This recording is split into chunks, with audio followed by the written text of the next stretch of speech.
उत्तर प्रदेश विधानसभा उपचुनाव में सपा और बीजेपी के बीच मुकाबले में असदुद्दीन ओवैसी की पार्टी AIMIM की भी एंट्री हो गई है। ओवैसी ने उपचुनाव की 9 सीटों में से मुस्लिम बहुल 2 सीटों पर अपने प्रत्याशी उतार दिए हैं। AIMIM ने कुंदरकी विधानसभा सीट से मोहम्मद वारिस और मीरापुर विधानसभा सीट से अरशद राणा को उम्मीदवार बनाया है। पश्चिमी यूपी की दोनों मुस्लिम बहुल सीटों पर मुस्लिम कैंडिडेट उतारकर असदुद्दीन ओवैसी ने सपा और बसपा की टेंशन बढ़ा दी है। ऐसे में मुकाबला रोचक हो गया है।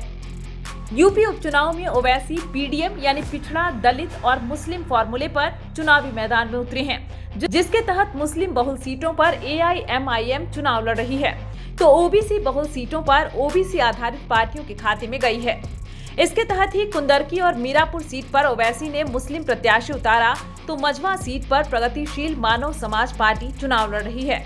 प्रगतिशील मानव समाज पार्टी ने मझवा सीट से स्वयंवर पाल को कैंडिडेट घोषित किया है। ओवैसी ने जिन 2 सीटों पर प्रत्याशी उतारे हैं, उनमें सपा और बसपा ने भी मुस्लिम उम्मीदवार पर ही दांव खेल दिया है।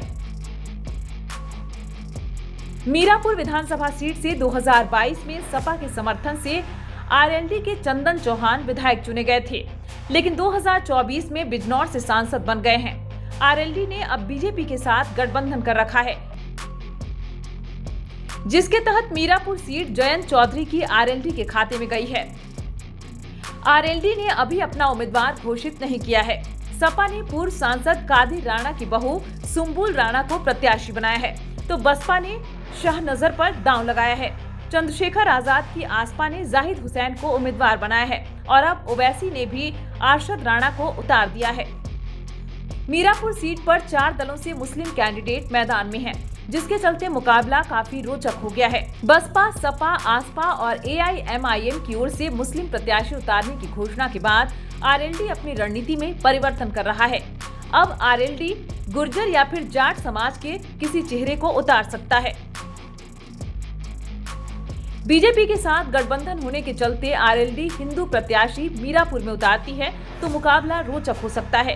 कुंदरकी विधानसभा सीट से 2022 में सपा के जियाउर रहमान विधायक चुने गए थे, लेकिन 2024 में संभल सीट से सांसद बन गए हैं। कुंदरकी सीट पर सपा ने अभी तक अपने पत्ते नहीं खोले हैं, यानी टिकट घोषित नहीं किए हैं। सपा से पूर्व विधायक हाजी रिजवान के चुनाव लड़ने की प्रबल उम्मीद है। बसपा ने रफतुल्ला उर्फ छिद्दा को प्रत्याशी बनाया है, तो ओवैसी की AIMIM से मोहम्मद वारिस को उतारा है। चंद्रशेखर आजाद ने आसपा से हाजी चांद बाबू को प्रत्याशी बनाया है। इस तरह 4 विपक्षी दलों से मुस्लिम कैंडिडेट मैदान में हैं, जिसके चलते मुकाबला मुस्लिम बनाम मुस्लिम कुंदरकी सीट पर हो गया है। बीजेपी ने अभी टिकट घोषित नहीं किए हैं। मीरापुर और कुंदरकी जैसे मुस्लिम बहुल सीटों पर सभी विपक्षी पार्टियों ने मुस्लिम प्रत्याशी पर दांव खेला है, जिसके चलते मुस्लिम वोटों के बिखराव की संभावना बन गई है। मीरापुर सीट पर करीब 35% के करीब मुस्लिम वोटर हैं, तो कुंदरकी में 50% से ज्यादा मुस्लिम मतदाता हैं।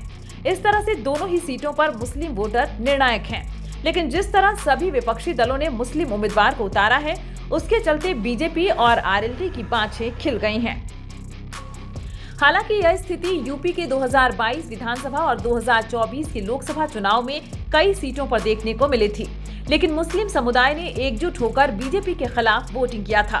बसपा और दूसरी पार्टियों के मुस्लिम कैंडिडेट को नजरअंदाज कर दिया था, लेकिन उपचुनाव में मुस्लिमों का वोटिंग पैटर्न अलग रहा है। आजमगढ़ की लोकसभा सीट पर बसपा ने शाह आलम उर्फ गुड्डू जमाली को प्रत्याशी बनाया, तो सपा का गेम गड़बड़ा गया था।